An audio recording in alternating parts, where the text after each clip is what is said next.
අයියේ ඔහෙ බත් කනවද? ඔව් මම මේ බත් කනවා. මොකද කරන්නේ? අද මොනවාද කොහෙද යන්නේ? අද මොනවාද අලුත් තොරතුරු මුකුත් තියනවද? ඉතින් අලුත් දේවල් තියෙනද හැමදාම මොනවා හරි අලුත් දේවල් කරන්න එපායි. ආ ඉන්නවනේ. අද තියෙන වැඩසටහනක් කරන්න. පොඩ්ඩක් යන්න කියලා ඉන්නේ. යක් ලැබු තියෙන පැත්තට ගිහිල්ලා පොඩ්ඩක් බලන්න ඕනේ. එහෙම අදහසක් තමයි මම දෙන්න හිතාගෙන ඉන්නේ. මම කැත්තත් අරගෙන බය බෑ මං හිතුවේ මට ගහන්න එනවත් දන්නෙත් නැහැ කියලා. මේ මාමා බලනකොට එන්නේ මේ වැව්තාවුල්ල සුද්ධ කරන්න. ඇත්තටම මේ තමයි මිනිස්සුયો. මිනිස්සු සහ මිනිස්සුયો කියලා කොටස් දෙකක් ඉන්නවා.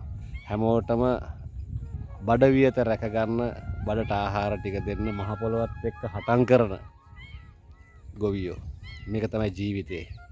මං ඒ වගේ වීඩියෝස් ඔයගොල්ලෝට දාන්නේ මෙන්න මේ වැවේ විස්තර ටිකක් කියලා මේ මාමලා අපේ ඇත්තටම ගොවි මහත්තුරු කියලා කියන්න ඕනේ. මඩ සෝදාගත් කල ගොවියා රජෙකි අන්න ඒ වගේ. ඉතින් ඒ එහෙම තමයි. ඇත්තටම මේ මාමලා අවුරුදු ගාණක් මේ මහ පොළොවත් එක්ක හටන් කරනවානේ. ඔව්. කොච්චර කාලයක් මාමේ? අවුරුදු 22 වගේ. අවුරුදු 22 ඉඳලා ඔන්න බලන්න මේ මහ පොළොවත් එක්ක හටන් කරන මිනිස්සු. ඒ කියන්නේ ගොවිතැන කරලා ජීවත් වෙන්නේ. එහෙමනේ මාමේ? එහෙමයිනේ ගොවිතැන කරලා ජීවත් වෙන්නේ. ඉතින් මෙන්න මේගොල්ලෝ කියන්නේ ඇත්තටම මේ මහ පොළොවේ රජ්ජුරුවෝ මහ පොළොවට ගස් හිටවලා මහ පොළොවේ වවලා මේ වැව් වලින් වතුර හරවගෙන ජීවිතේ විඳිනවා. මම නම් මොකද කිව්වේ?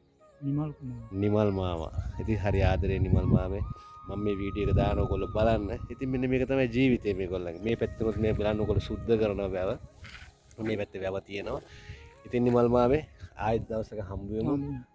බුදු සරණයි දෙවියටයි. ඔයගොල්ලෝට යෝධ බල යෝධ ශක්තිය ලැබෙන්න ඕන හැමදාමත් ආදරේ.